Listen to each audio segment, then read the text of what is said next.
Hello lovelies, welcome one, welcome all, it's your boy GP, and this is going to be the final video, for this month anyways. I'm giving myself a 2-week break till October, lads. I'ma still be reading the spooky tales, I'ma just be taking more time into choosing which stories are actually going to be picked for the channel.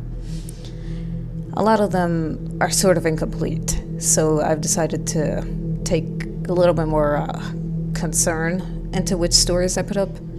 Anyways, enough of that. Let's get right into it, shall we? These are the rules of my house. My father found them in a butter container when we first moved in, and 3 years later, we are still following them. Important context, I live in the summer house of my family home. It is essentially my bedroom, and I love every second of it. Right, on to the rules. 1. Never leave the house after midnight. If you do not make a sound, especially no singing, music, humming, jingling of keys, or talking. Never forget to lock up. The shed may be open. Shut it and don't look inside. 3. Lights will flicker when you turn them off. Do not leave the room until the flickering has stopped. 4. If you see a person in the corner of your eye, look at it directly in the eyes and wait until it disappears. 5. If you see a man hanging in the living room, shut the door, lock it up, and go for a walk. He should be gone by the time you get back. 6. Never leave a candle burning, not even for a second while you use the bathroom. If it can burn, it will. 7. When you get halfway up the garden, look at the moon. If it's full or waxing, you're safe. Anything else, refer to Rule 8. 8. If anything goes wrong, run to the summer house. Lock the door without jingling the keys. They hate that noise. Close all the blinds. Put a film on and watch it in its entirety.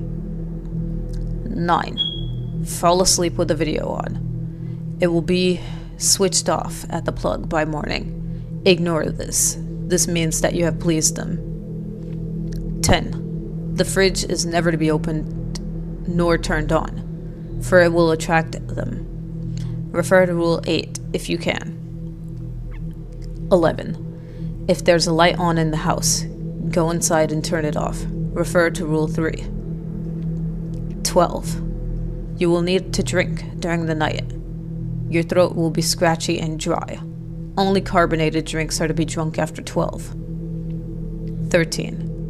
Any open containers will become dangerous after 11 p.m. Ensure all lids are firmly screwed on. 14. Moths and spiders will appear around 1 a.m. Catch and release every single one of them. Do not fall asleep until you do this. 15. Take the pills with your name on it. Make sure your name is spelled correctly. If it's not, throw them over your left shoulder. 16. You may see graffiti on the sides of your house. The hooded figure drawing it is not friendly, and it must never see you under any circumstances. If it does, climb underneath the storage unit and close your eyes. If you're lucky, it won't remember where you were. 17. If you wake up between 2 to 4 a.m., do not trust your eyes. Do not open your eyes. If you fell asleep with a night mask on, do not trust it. 18. If you feel nauseous, light a candle. If it goes out on its own, go back to sleep. 19. If the bin is full, start a new one. If the place is not clean, it will attract them. 20. Do not eat anything in this room. It will taste like mold and it will make you bedridden for upwards of a week, rendering you unable to complete any of these rules. 21. There have been 3 suicides, 2 murders, and 5 deaths in this house. The previous tenants do not recall ever living here. Document all rules and all sightings, and pray the next tenants listen. A few months ago, I made a mistake.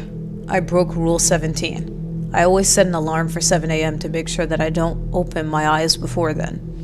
But this fateful night, I had convinced myself that I'd simply snoozed the alarm and opened my eyes.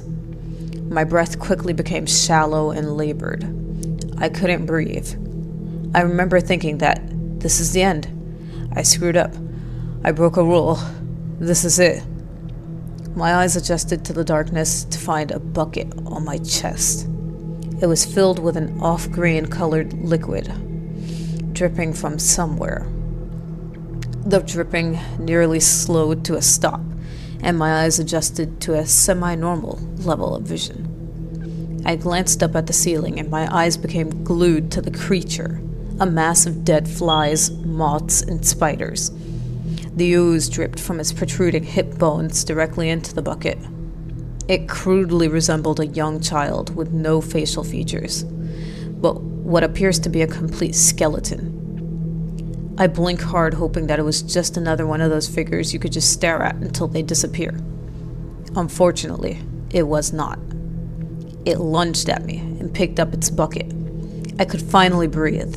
It picks up an amount of sludge and applies it like moisturizer on its body, regenerating the areas where the skeleton was showing.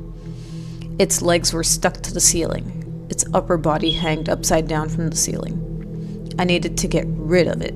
It was toying with me, and it has regenerative abilities. There was no way I could possibly outsmart it. I shut my eyes as tightly as possible as it replaced its bucket on my chest, and I heard that nauseating dripping noise again. As my chest grew heavier, I somehow fell asleep. I'm not a religious person, but the day after I thanked every god I could think of. I woken up, and I was seemingly unharmed, other than a cracked rib. I told my parents and they smiled. "They must like you," my dad said nonchalantly. I didn't feel lucky. I didn't feel much at all. Of course I was grateful. Anyone would be. But why didn't they kill me? Why did they choose to save me? And am I more valuable to them alive? I don't think I'll ever find out. I'm hoping to move out soon.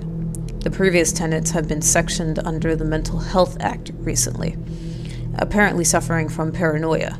They sent us a cease and desist order after we asked them how long they lived here. According to the landlord's bank, all of their checks never existed. There is no evidence that they ever were here, even though they left family photos in a box in the attic. And the landlord still has the money. My parents act like this is normal. They don't seem to be concerned with this at all. My brother seems unbothered. There's something off with them. I hope my summer house keeps me sane. So, a strange house with a lot of rules. Not gonna lie, I'd probably be dead before day 2 because my memory is fucked, 1, and 2, I ain't gonna remember any of that. But yeah, all jokes aside, let's wrap this up. I hope you guys enjoyed these spoopy tales. If you did, make sure to dissect the like button with a buzzsaw and reattach its ligaments with wiring. Stay safe, don't stay out late, and be kind, creepers. GB's off. Have a good one, peeps.